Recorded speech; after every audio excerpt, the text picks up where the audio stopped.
Hey, Roy here on my channel Roy Reads Anything, including the trashy books that were the theme of garbaugust, August reading event, devised by CriminOlly with a whole bunch of other co-hosts. And I've already talked about this lot, the books I read for looking at the weekly prompts. So garbaugust had weekly prompts, read a bunch of stuff. These have already got videos, so I'm not going to talk about them much again, I don't think.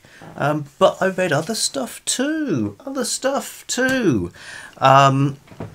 There was, as well as the weekly prompts, there was the Garbingo card, and I had a bit of a tentative shot at doing some of this. I wasn't going for it in the full heroic way of some characters like Debbie Rayner, for instance, who did it all, I think, with separate books for each square.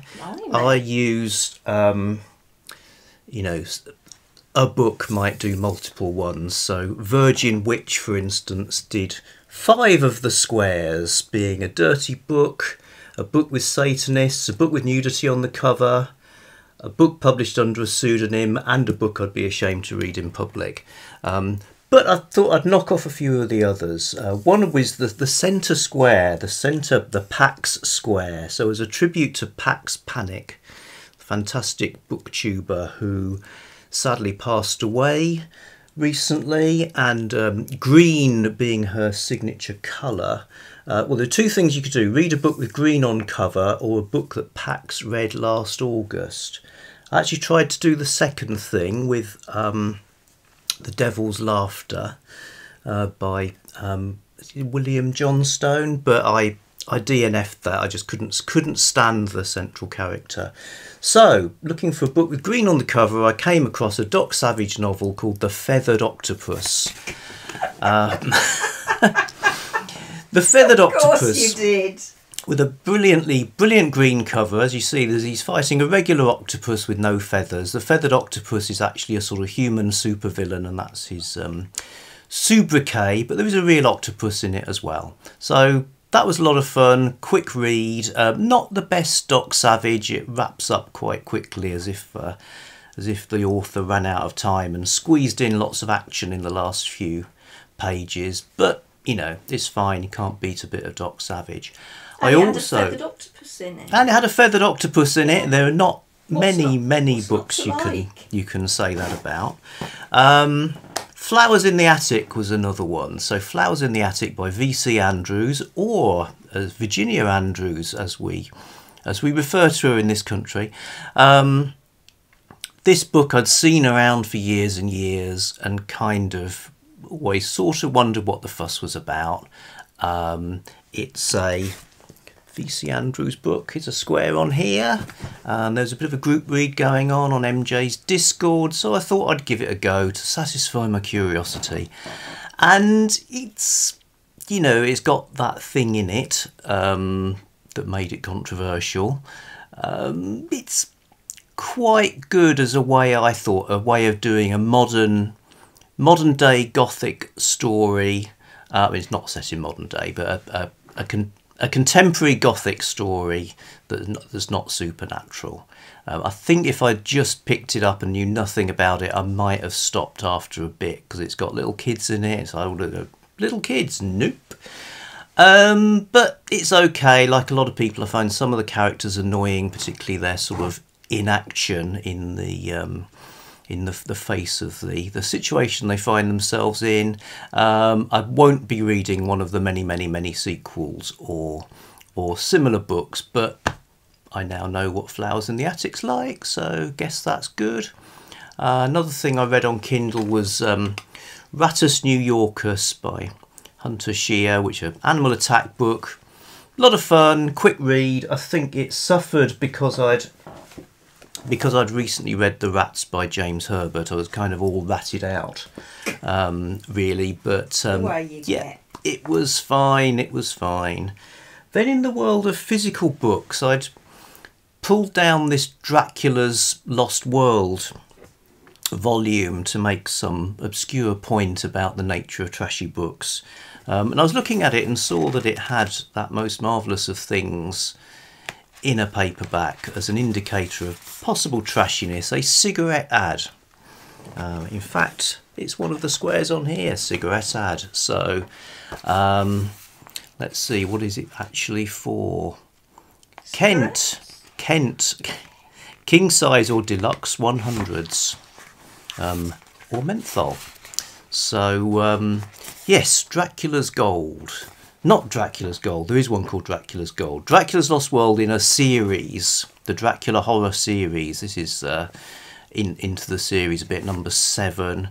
Imagine, if you will, a mixture of a men's adventure type story with crime fighters, with Dracula being on their team, and a sort of H. Rider Haggard lost race sort of story as well, with a trek into the jungle to visit this this lost civilization.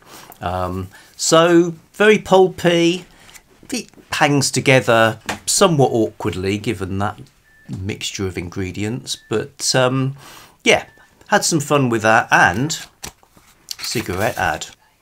And another thing I read was just finding there was more time. Garbaugust is still going on. Surf Safari Nurse. And in fact, I pulled this off the shelves quite late at night, and because of the way the cover's done, I actually thought it was called Jane Converse Surf Safari Nurse, like a sort of rhyming title. Jane Converse Surf Safari Nurse. Jane Converse Surf Safari Nurse. But it's not. Surf Safari Nurse is the title. Jane Converse is the author. And she wrote a whole bunch of nurse books, such as Pleasure Cruise Nurse, Nurse in Crisis, Nurse Against the Town. I'm quite fascinated by that one because in a Western or a hard-boiled book where someone is against a town, it will mean there'll be all sorts of mayhem happening. But I would imagine the nurse against the town isn't like taming the town with a pair of 45s. But who knows? There's also one called Art Colony Nurse, which sounds good. Get that one. Yeah, well, I would if I could find one in this country. So anyway, Surf Safari Nurse, really good. It was it's pretty short. Let's see, it's only just over 100 pages. It's a romance. There's a nurse who's in love with a trainee doctor, and this doctor guy throws it all up to go round the world on a surfing trip, and she is also persuaded to be the nurse for this group of surfers on their odyssey that's also being filmed. And there's a subplot to do with the rich family that are funding this whole taffy pool. So it's good. It's a human drama. The medical stuff's really absorbing.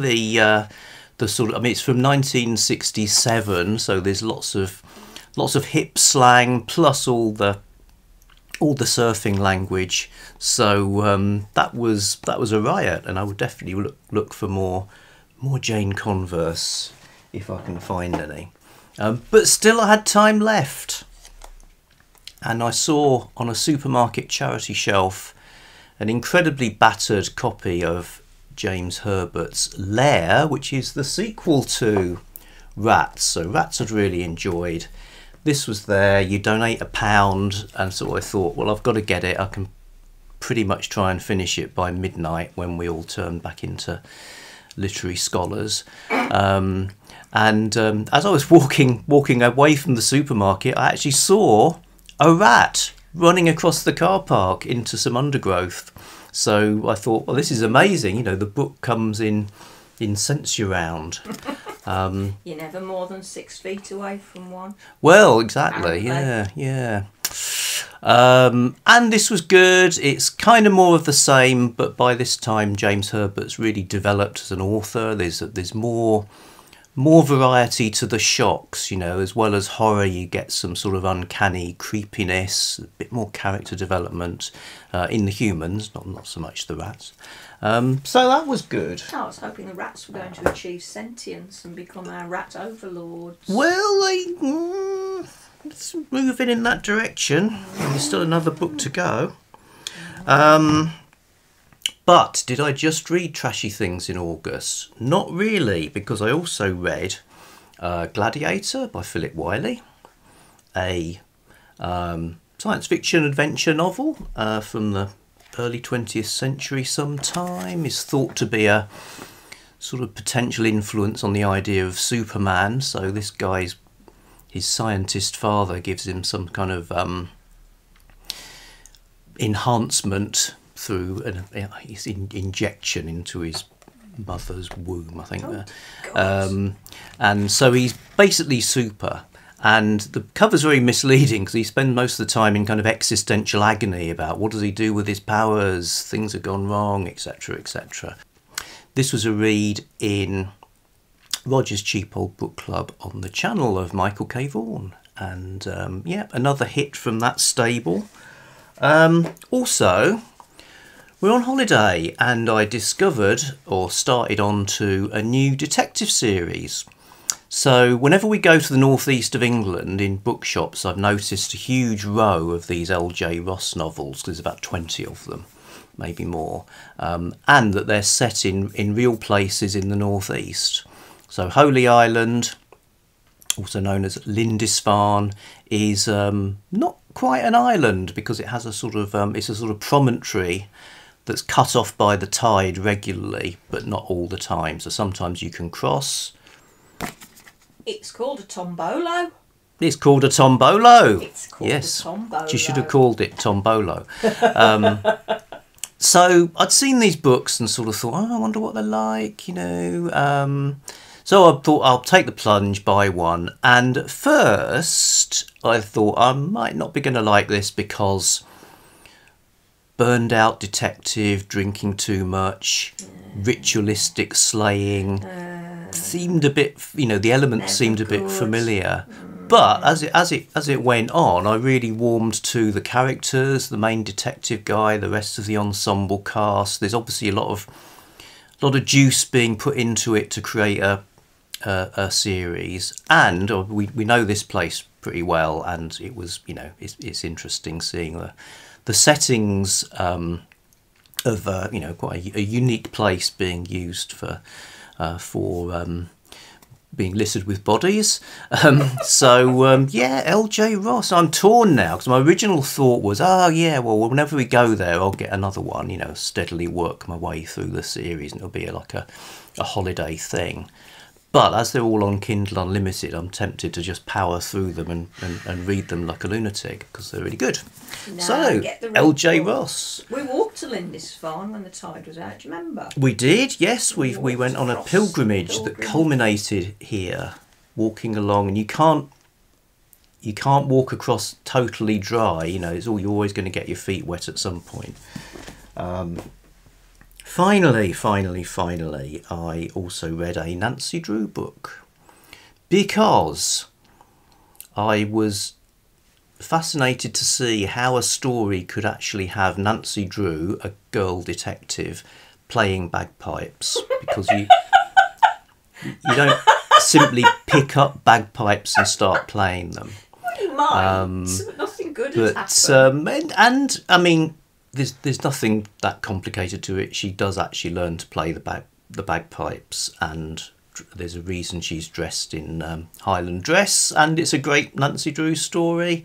Had an interesting chat on Greg and Alan's Monday show, Monday Live, about kid detectives, because here in Britain we don't really have Nancy Drew and Hardy Boys. They're not household names. We do have the famous 5, the Secret 7, the Enid Blyton ones that are relatively unknown outside of the UK. But then, coming in from the side, somebody mentioned the Boxcar Children. What? Now, I'd not heard of these Boxcar Children. I had thought it would be great if they're like hobos, riding the freight trains and solving crimes, but I think it's more that they have their sort of headquarters in a boxcar, a bit like the double-deckers. So, yeah. That's probably a cultural reference. Maybe I'll look... I'm not going to explain the double-deckers. Nobody watches this far anyway. I could mention anything. No one's listening. They all eat those double-decker chocolate bars you keep bringing me. Sorry. Right. I'll shut up. So, boxcar children to be sought out. And that... I think that's everything. Yes, those were my August reads, like 24 of them, which is a huge number. So that was good. Garbaugust is finished. So some of those qualify as trashy reads, I think. If I was to say which is the trashiest one, I would probably say... Virgin Witch. You'd think I'd say Virgin Witch, but no, I would say CB Angel. CB Angel, and I kind of just need to show you the cover, really, don't I? So that would be my trashiest. The sort of big surprise, I suppose, was how good Lauren Graham's novel was. Lauren Graham, Gilmore Girls actor. Still think this is the most ruined book I've ever bought, but because it smells weird and has a muddy trail on the front. Gonna finish now. Thanks for that. I'll be back soon with something else.